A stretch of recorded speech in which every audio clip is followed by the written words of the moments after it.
The Edgeless Horseman here, it's December the 13th, 2022. Quite volatile day. I guess it had something to do with inflation numbers, and pretty much all of a sudden markets, okay, they actually, I didn't even pay attention. They apparently ripped and then crashed kinda.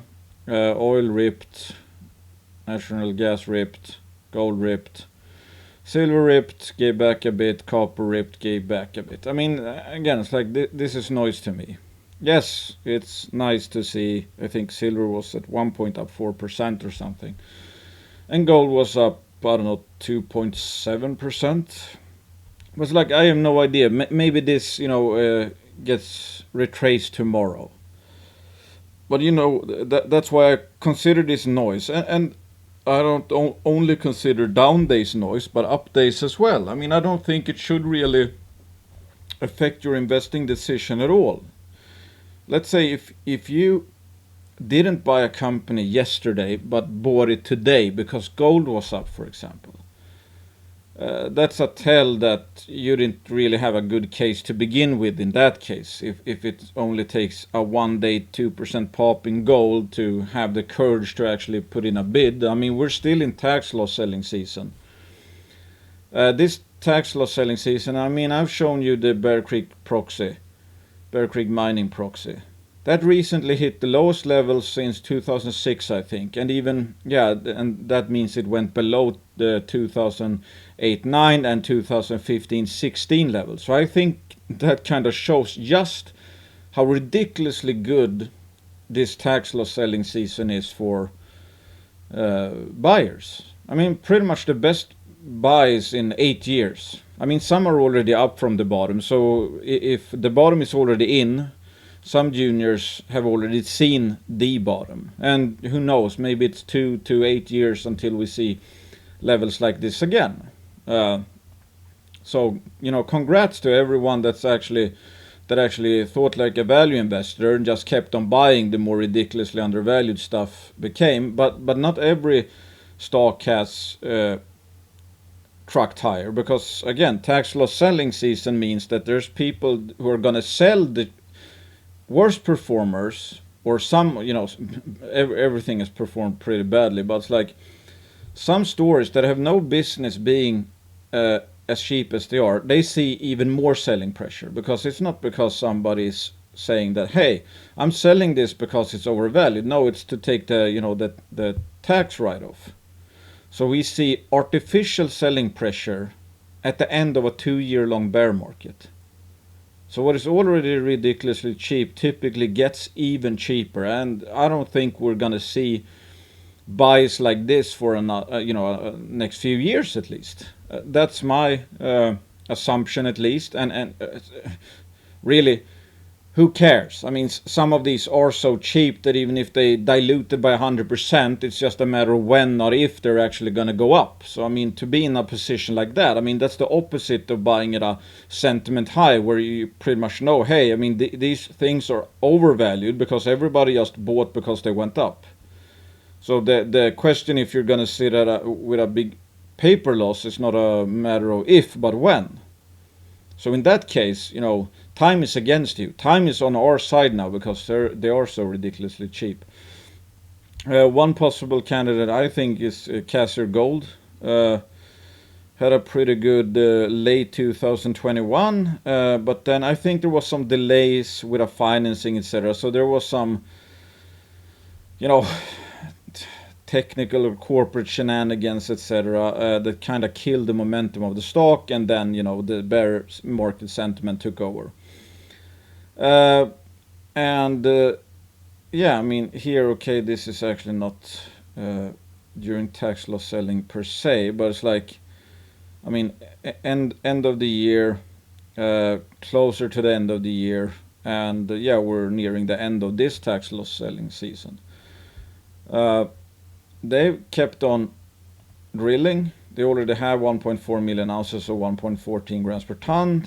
They have 2 district scale land packages, and you can see there's quite a bit of permits already in place. Where's the zoom in?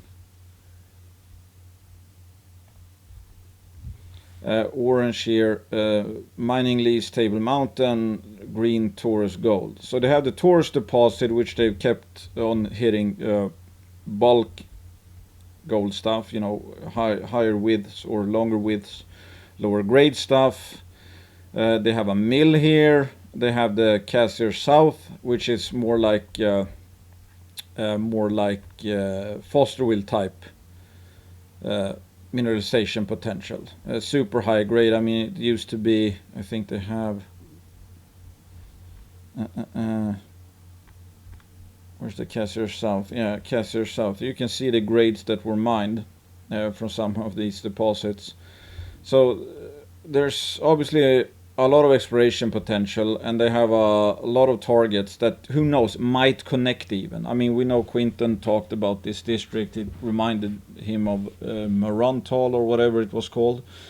So is there a lot of exploration potential here? Yes, I think so. Is the Taurus deposit, you know, a premier tier 2, tier 1 asset? No. Could it become, you know, much larger? Yes, I think so. Could they have some, you know, bonanza grade exploration success down at Cassiar South, where they also have a mill? Yes, I think so. Is it expensive? I don't think so.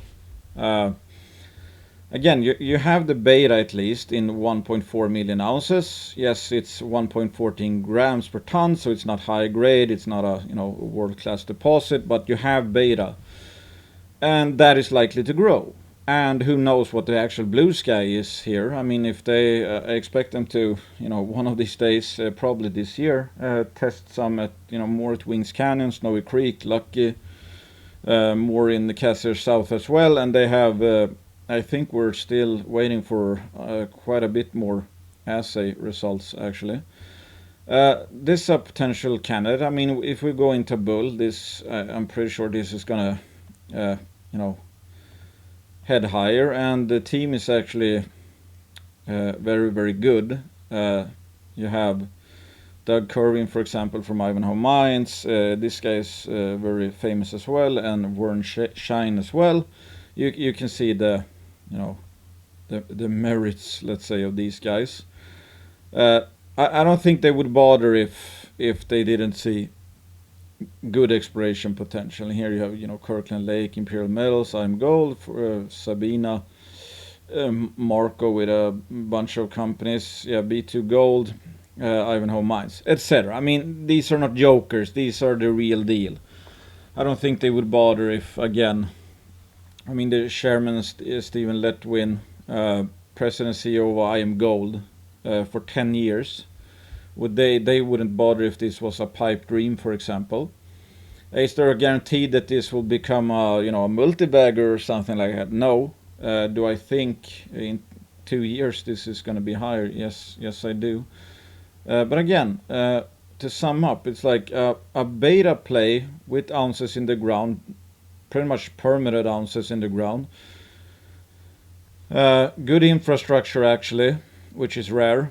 And they have both bonanza epizonal gold type potential and beta. So you know, if gold shoots to the moon, you know you already have gold, and you have that alpha potential with exploration success. And I would guess that again, these guys, or especially these guys, are in it for the exploration potential.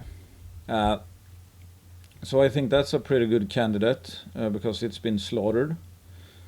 And you can, I mean, you can see this wave action. It's like I say all the time. If you can play Pong, you can beat this sector. Another one, Inflection Resources. Not too long. It actually went higher on the back of the news that the company plans to deeper follow-up diamond drilling on the Duck Creek target. And I talked to Alistair, who's the CEO, and this is basically this is the first time they're doing follow-up diamond drilling on any of the targets, and they've tested a lot of targets. So this is the most promising target after I think they've tested like 12 targets. I mean, you probably have seen the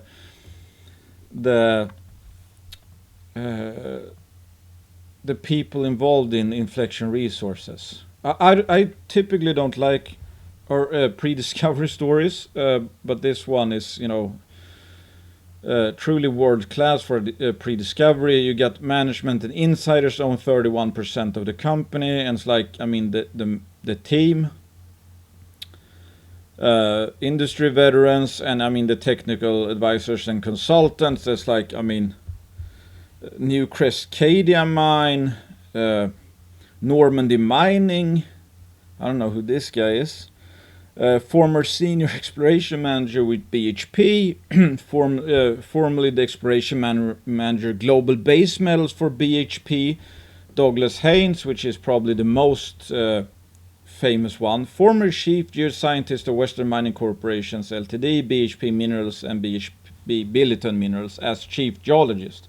Led several world-class discoveries. Olympic Dam, I mean, yeah, you can see. I mean, what's the combined value of all these? I don't know. 30 billion? I have no idea actually. Recipient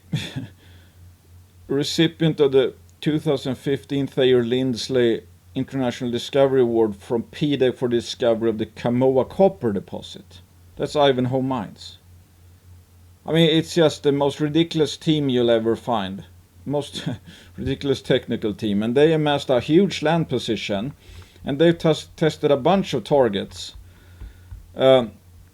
This is how it looks right now. So they're gonna be testing. I mean, you can see high priority targets. That's what, 6 high priority targets.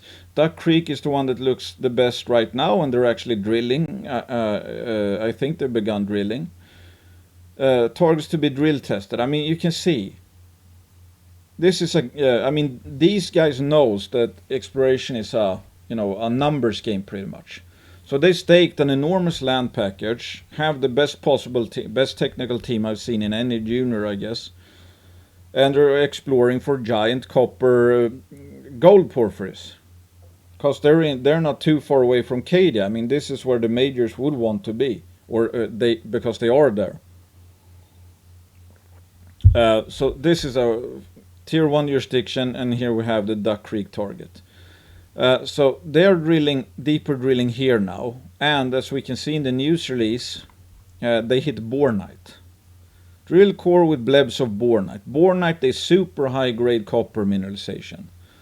So you know, whatever is there, something produced this high grade copper mineralization. And apparently, what mine was it? I think it was the what's the name of the mine? I think it was the Koval mine. Early drilling there had blebs of bornite above the actual ore body. So who knows? I mean, high risk, high reward for sure, but they're drill testing a bunch of targets, and right now they are doing deep drilling at their best target yet, or the target that they have let's say probe drilled, that's showing the best potential yet. And they've drilled, I don't know how many targets they've drilled already. So it's like, let's say they drilled 12 targets, and this is the one that's so far is looking the best. And here you have some big discoveries in this area. Evolution got Koval, Sumitomo got North Parks, Newcrest got Cadia. I mean, this is, I think that's the largest gold mine. I mean, it's a copper gold mine, but it produces so much gold. It's the largest gold mine in Australia, I think. It's easily worth tens of billions of dollars if that would be found again. I mean, there's certainly no guarantee that you'll find even half Cadia, but the market cap is 9.65 million Canadian. I mean, what part of success is priced in here? I mean, even if they miss at, or even if they don't find anything at this Duck Creek target, which they're deep drilling at, it wouldn't even be expensive, because they have so many other targets. And we see some insider buying lately. And again, I think this is a tax loss selling candidate for obvious reason. Also, the shares of their last placement just got free trading, and I participated in those as well, and in that private placement. I think it was yesterday or today they became free trading. Now I actually added a few yesterday. I'm not selling the ones I already have. I'm not selling in 52 weeks lows when they're deep drilling their best target yet. But this is a high risk, high reward story. So I have for a pre-discovery play, this is probably one of the better ones out there, and not only because of the team, etc., but the market cap is low, and these are not hunting 1 million ounce type gold deposits. These guys are hunting giant gold copper porphyry deposits. We're talking. I mean, the price, if they were to find one, is hopefully billions of dollars. So you can think about how low the chance of success is priced in right now. So I'm not saying, I don't think one should go super deep in this and hope to get rich tomorrow or whatever. But it's like, I'm not against, if one is comfortable with high risk, high reward stories where there's 90% chance of failure. Maybe it's actually less given the quality of the team, amount of targets, and who knows, maybe they'll make a discovery at Duck Creek in within a couple of months or whatever, and all of a sudden it's like, well, hell is breaking loose. I don't know that, but I wouldn't bet the farm on a store like this. But if you, let's say, want to make sure that you don't make a mistake, I don't think there's ever a mistake if you get these people's leading the exploration, and management and insiders own 31% of the company. So there's a big difference between, for sure, making money on a company, which never happens. There's never any guarantees or anything. And a difference between that and actually making a mistake buying, let's say. Because there's no way this is overvalued. Absolutely no way. So, and if I'm, prodding a bit with insiders, how on earth could I be making a mistake picking up some shares here? Hopefully, there will be more tax loss selling, and one can have an easy time getting in, because this is the thing. It's like some of this is a very tightly held stock, or pretty tightly held stock. It's at tax loss selling seasons where one could actually buy any size really. So when this tax loss selling and free shares trading, yada yada. And obviously some of the shares that are free trading might be used as, well, I don't remember what the actual leader and Crescat is in this. Okay, 10 cents. Okay, we probably won't see any tax loss selling from the 10 cent financing, obviously, unless it goes down. But point is that if you like stories like this, like highest caliber team around, high risk, high reward stuff. When there's a liquidity event and we have tax loss selling season, that's probably your best bet of actually, getting any decent share count in, and not driving up the price, let's say. I like this very much. One of few, relatively few pre-discovery plays I actually really like, and these are, some of these people are involved with Headwater Gold, which saw that deal with Newcrest, 145 million US deal. They have a market cap of 15 million. Also high insider ownership in that one. So again, it's like you don't get a better team in any exploration junior than this, pretty much. It's ridiculously, and it's ridiculous to be able to buy all these targets in a tier 1 jurisdiction with a team like this, which would basically run circles around any other junior mining team for 9.65 million. But hey, that's just me. Novo, which has been, crushed, absolutely crushed, and they recently, I don't know if GDXJ is totally out. Maybe this actually was GDXJ selling. Because GDXJ or Novo got thrown out of GDXJ. I don't remember particular reasons. If it's because their market cap is too low, I think that's one thing. Maybe some other stuff.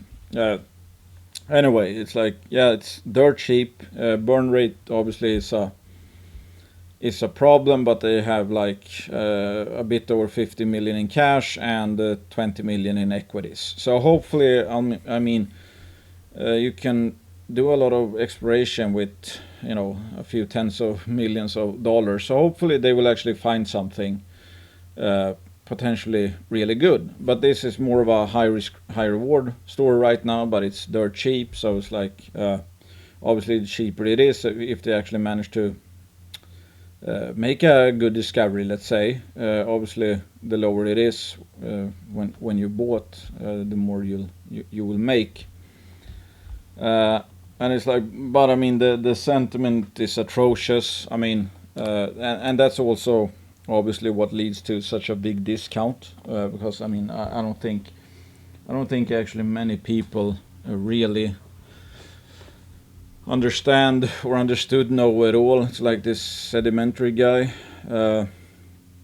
They were busy discovering gold everyone else knew about, but only Novo saw the opportunity to hype it to the moon, Bre-X style. I mean, that's pretty much a total joke.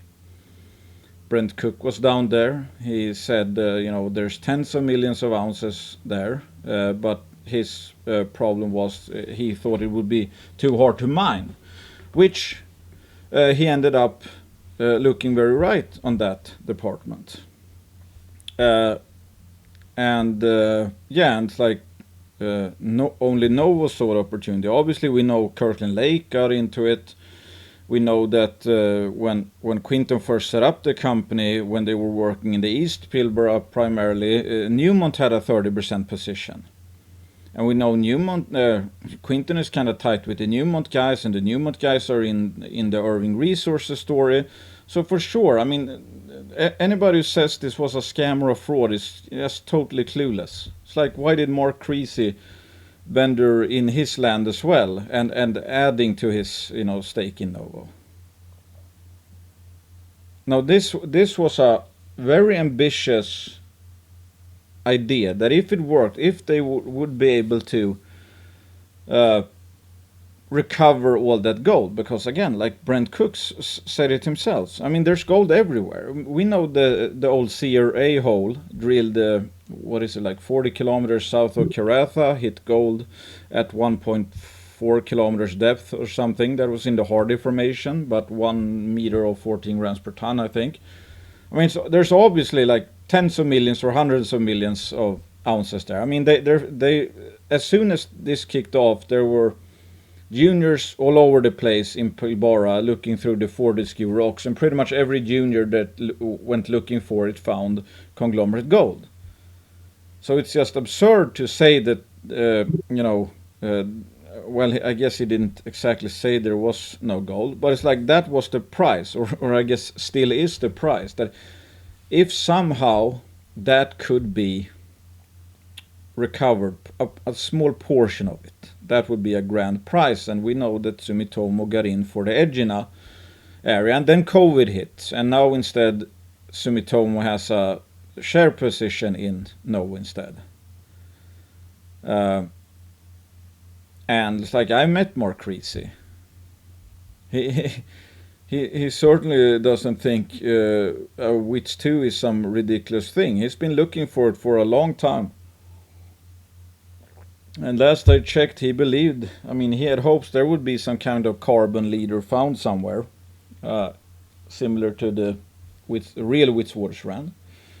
But it's like, like I said before, I don't regret anything with Novo except when I went all in going into assay, bulk assay results. That was just stupidly greedy, and I paid the price, minus 30%, and I was all in, literally, minus 30%. I made that back since then, but Other than that, no. It's like some stores do well, some do not do well. It's like, yeah, Snowline, like I said before, Snowline alone is paid for Novo Resources and then some. It just comes with the territory. This was an ambitious bet, and there were no guarantees that Snowline would end up doing what it has done, for example. There's never any guarantees with anything. But right now, so again, right now I think Noah's gone back to basically, I mean, out of a bit necessity. It's like, okay, we'll try to hit the low-hanging fruit, the conventional targets, etc. Who knows? Maybe some of these conglomerates will be mined someday. I don't know. But they have a huge land package still. And they're drilling a lot, and they recently hit some pretty interesting, pretty encouraging copper nickel hits, for example, between Artemis and Azure Minerals. So, yeah, more of a high risk, more like a early stage high risk, high reward play with lots of cash. So I've actually added some recently myself under 30 cents. Not a huge addition. Again, it's like, yeah, it is a high risk, high reward story. But it's certainly not an expensive one. If you just take the cash and equities, I mean, that's 70 million currently at least. So that's like 10 million Canadian pricing in everything they have, and that includes Malmesbury, etc. So cheap, but no guarantee of success. District Metals, I mean, it's a patriotic duty to support Swedish companies. No, but seriously, District Metals is like, I mean, I thought about it myself a few times.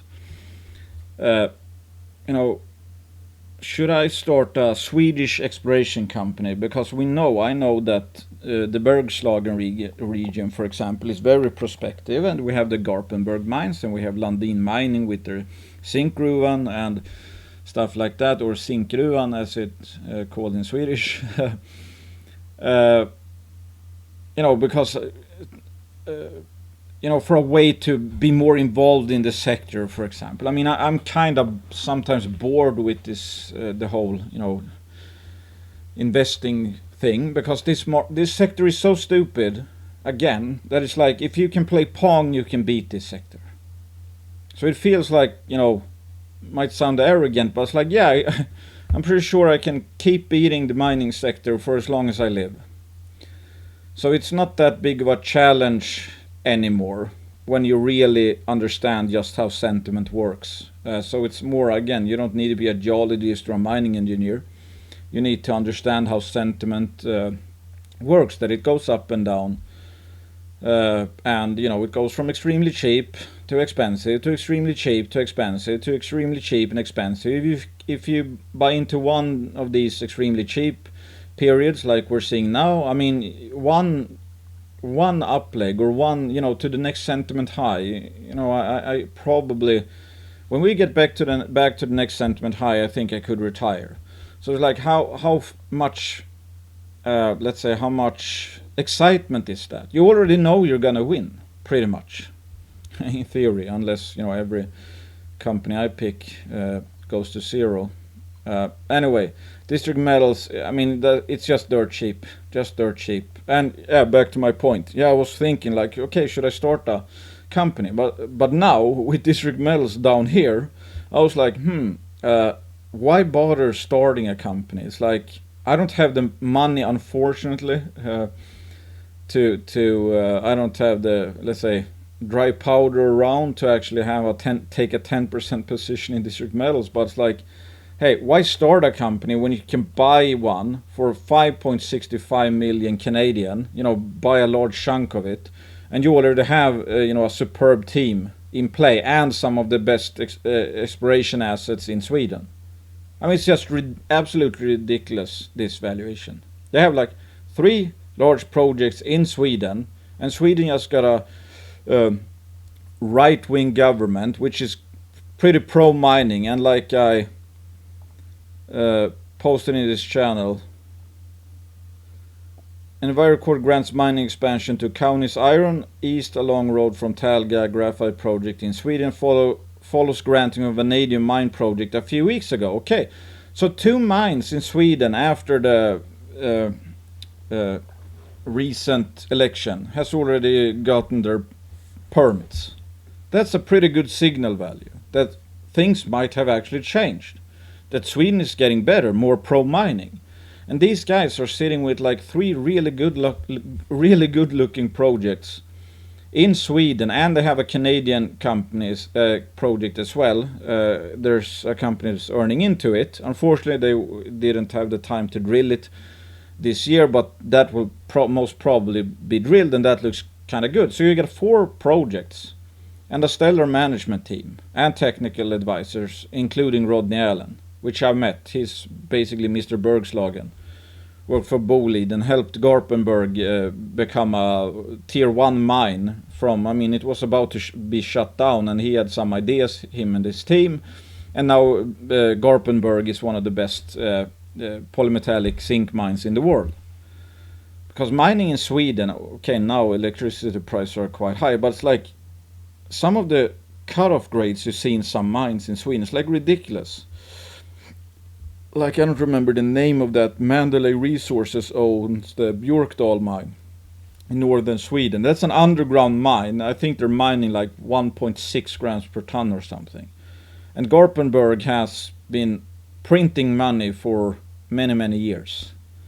So if we're talking business value, Sweden, yes, that's a very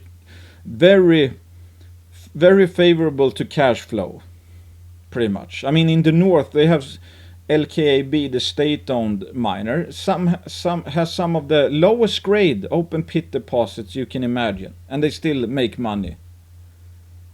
Last I checked. So yes, if we're talking business value from mine, where you actually can make a lot of money, have good margins, that is Sweden. Their presentation doesn't seem to work for some reason. Cabral Gold, another one, has been also absolutely slaughtered. I mean, if you looked at this chart, you would think that everything has gone wrong for Cabral Gold. No, that's not the case. It's down to 22 million. I added some in the, what was it, like, yeah, 13.5 cent range, I think. We know there's a mine right next door, G Mining Ventures, G-Min. 322 million market cap. It's backed by Landin's have a position. I think Rospiri has a position, if I'm not mistaken. Anyway, I mean, that's not even the best looking mine, but they're taking that to production. And the Cabral has what, 1.5 million ounces. It was, I think, the people expected more, including myself from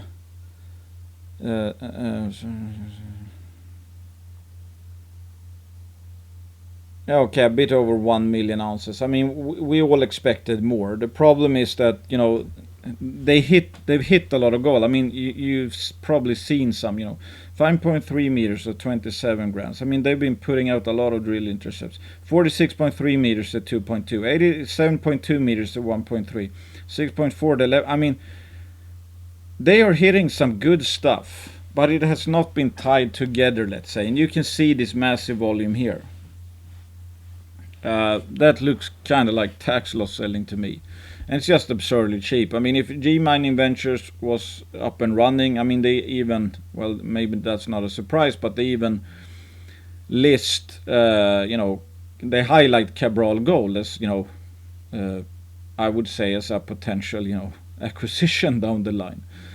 So to buy their whole QQ district for 22 million, and you have 1.1, let's say, million ounces of gold already, similar grades, I think, to what G Mining is putting into production, and they have gold all over the place, and they have hits all over the place.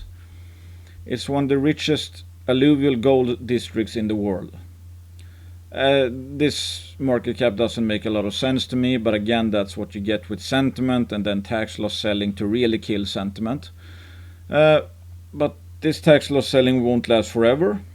and I simply think it's cheap. I mean, I for all they got, I mean, just think about, they're more advanced now obviously than they were here when they were trading at 86 cents. But that's the market for you. That's the market for you. So yeah, I don't dislike picking up some Cabral Gold shares. I've done it myself. I didn't think it would become this cheap. Then we have Eskay Mining. Also one, it's like you see a theme here. You know, juniors getting taken to the cleaners. It even filled this gap, which I thought would be the low, but not yet. Not yet. And now Eskay Mining is down to 189, and like I said throughout this whole time, Eskay Mining has not been cheap based on what is confirmed. It had a market cap of, I think it was around 550 million at the peak actually. Now it's down to 189. Okay, what do we know? There's no assays yet out from this drill season. So there's 30,000 meters of drill core that's going to be assayed and reported. So what we do know is that less and less and less success is priced in for their entire land package over the last year or so. Okay, price is down what, 70% from the top. Now it's trading at 189 million, and Eskay has I mean the bleg. Can we see the bleg? Where's the bleg? Here are the bleg samples. I mean, these are multi tens of kilometer trends. Here we have the Sib-Lulu prospect here, and I think that's not too far from where Skina recently made, I don't know, some good holes or discoveries. I think this was a few weeks ago. I mean, that's not far off. I think that's close to Sib-Lulu. And that's, I think this is planned to be more drilled when they get more roads in or something like that. But you have this entire, I mean, you just imagine how many drill seasons you would need to like drill this district out. This is the 5 kilometer bar. I mean, this trend alone is what, 20 kilometers? You have the whole Scarlet Ridge. You have TVGF, which is only orange, but we still know what TV can produce. For example, here we have red stuff, even purple stuff here.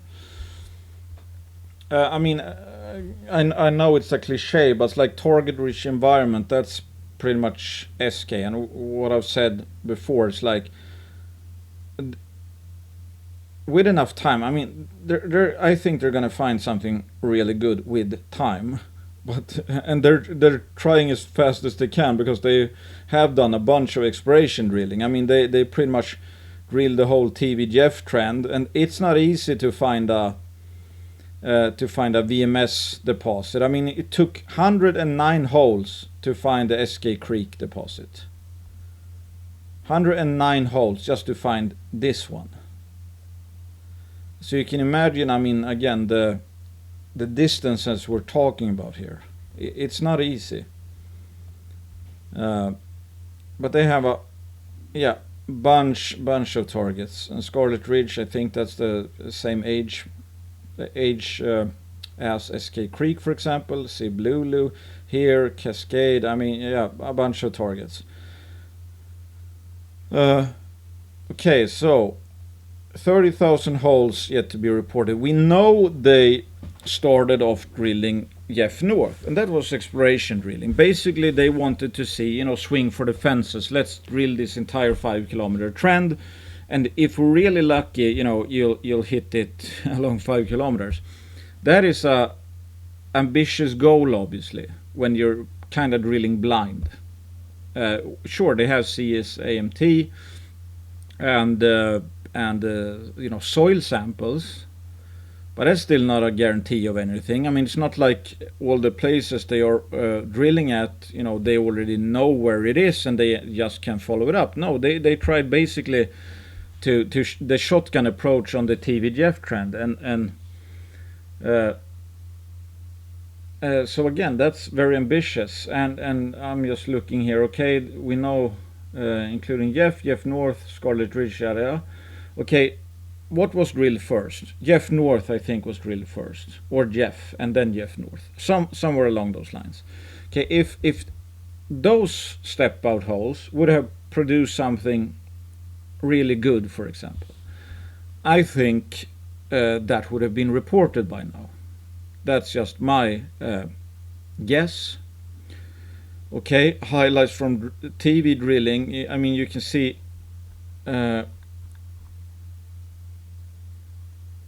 I mean, there's mostly talk about these: TV drilling, Tarn Lake, Scarlet Valley. Okay, we know these were, I think Tarn Lake was drilled the last. Scarlet Valley was also drilled late. So I think the best, I mean, TV, I'm pretty sure they will have some pretty good holes from TV, because they have something to go on. I mean, they've already drilled off a bit of TV with really good results. We know that from last year. If I don't know if you remember all the highlights, you know, from early drill campaigns. I mean, there were some 35 meters. So this was from Jeff actually. 35 meters of 10 grams per ton. I mean, that's a gold equivalent. I mean, that's a 350 gram meter hole. Here we have from TV, for example, 92 meters of 2.69, 44 includes 44 meters of 4.53. I mean, that's Skina stuff. 144 meters of 2.48. I don't even remember that they drilled such a hole. That's nice. 241 meters of 2.37. Jesus, I don't remember that either. 85 of 3. And this one includes 58 meters. No, Jesus, I'm looking at the from 2. It's length here. Okay, 2. Still okay, pretty close. 140 meters, 2.48. 238.87 meters, 2.37. 81, 3.02. 9 meters of 4. I mean, or includes 9 meters. 0.99 meters of 66 gram per ton AU equivalent, 53.86 meters of 2.6. I mean, these are robust intercepts, obviously. I mean, there's a bunch of 100 gram meter plus intervals here. So obviously there's something there, and that's where I think, you know, there's a much higher. I think they're likely to hit some really good holes at TV, and Tarn Lake and Scarlet Valley. I mean, given that these are totally new prospects, I mean, if they have 1 or 2 good holes, you know, something to go by. I mean, if they even hit, I don't know, 40 meters or 1 gram or something, I mean, that could be material, because that's a 40 gram meter intercept. Sure, that we would like that to be higher, but if you know what I mean. So it's like, let's fast forward the tape. Okay, we know, I mean, from a risk reward perspective, we know it's down to 189 million. We know sentiment is absolutely atrocious because price has gone down. So if we fast forward to all these 30,000 drill meters being released, what would we need to see for this to go down versus up? I think actually, I mean, given how early stage it is, and I mean the obvious exploration potential that's left. I mean, you can't kill a district like this in 30,000 meters. They haven't even drilled all targets, obviously. So it's like they can't possibly, let's say, kill the story as I see it. And if they have 30,000 meters to go by, what happens if, you know, there's one bonanza, one great hole, a few great holes, 10 good holes, 3 great holes, 25 good holes, whatever. I think with the price and sentiment decline, I think I mean, for obvious reason, the risk reward is going up, and I think that Jeff had the step out drilling at Jeff had is going to have the, let's say, worst results, but the better should come, I think, from TV. I mean, that's more of a higher probability to begin with, to have something akin to what I showed in the presentation. But these were pretty much drilled later in the season. And there's a bunch of juniors out there that have nowhere near all their assays back. Some have like 4,000 meters back or something. Eskay drilled 30,000 meters. So let's say 6,000, or I don't remember if they actually write that down, but let's say 6,000 to 8,000 meters was done at Jeff. Maybe that's not even fully assayed yet. So I guess what I'm saying is like, yes, it's taking time and people are getting paranoid, but I think the best stuff is the targets that were drilled last. And I'm not even sure we've gotten to those assays yet. I mean, I don't think there's any way all those assays are complete. I mean, they would report it, obviously, in that case. So I think Mr. Market might be misjudging stuff and getting caught with this, let's say, tax loss selling, etc. And people are starting to price in doomsday. Whereas I think that the quality of the assays are back heavy, and I don't think they even have those back yet. And obviously, a delay of assays doesn't change the quality of the assays by default. Yes, some drag their feet, meaning that, okay, if we drill, some poor holes, we want to wait until we have a bit better picture and have some good headline holes to put out as well, to again give a more complete context, like Goliath has done. And I'm totally for that stuff. Otherwise, everybody's gonna get chopped to bits by volatility, because okay, one batch is like a few holes are bad, then a few holes are good, then a few holes are bad, yada yada. When you drill 30,000 meters, I don't, especially in this context with so much being drill tested, etc. Because let's face it, if you do grassroots exploration drilling at a few targets, the odds of finding something are small or low. But if you do find something that nobody might be raising an eyebrow for, let's say again, it's like 40 meters of 1 gram per ton, or 20 meters of 2 gram per ton, that it might be a material news release or a material intercept because it's early stage. You can look at the Kennerland study. But if people confuse some of that stuff and have no context, basically, I think that can mess stuff up. I mean, that's how I would approach it, I think, at least. So I think the better holes are in the at least latter part of the drilling here, and I don't think those assays are even in, because I look around and I see there's plenty of companies that only have a few thousand meters out, let alone 30,000 meters. Yeah, that's about it. Again, do your own due diligence. This is not investing advice. Consider me biased. I own shares of all companies mentioned, and many are sponsor companies, so consider me twice biased. And again, it's like, if it doesn't make sense to you, do not buy it. Because if you don't have any conviction of why you bought it, you're gonna sell if it goes lower instead of buying, for example. When there's no news out, so nothing has changed but price. But keep in mind that we're still not, I guess that's to leave you with, we are still not out of the tax loss selling silly season.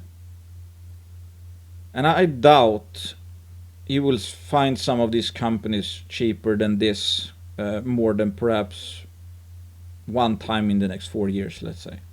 This is the best. Historically, it can't get much better than 2-year bear trend, tax loss selling, artificial selling pressures. Everybody is throwing shares out with no regards to valuation. You can't buy much lower than irrational valuation meets irrational selling, if you know what I mean. So it's like, to me, this is prime hunting ground. I mean, yes, some are up 50 to 100% already. Some are not even, can't even chomp through this tax loss selling yet.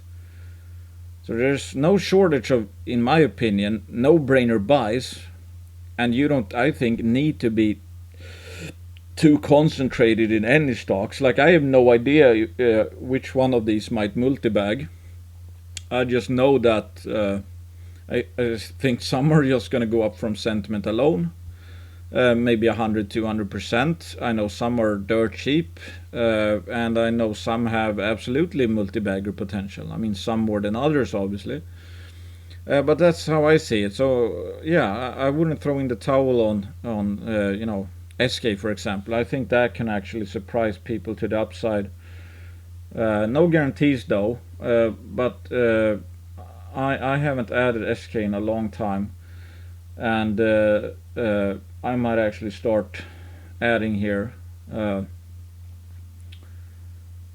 because the only thing that's changed is price, and I just see sentiment getting worse and worse, and I don't actually think these 30,000 meters are gonna, if I had to bet, I would think that they are better than the market expect.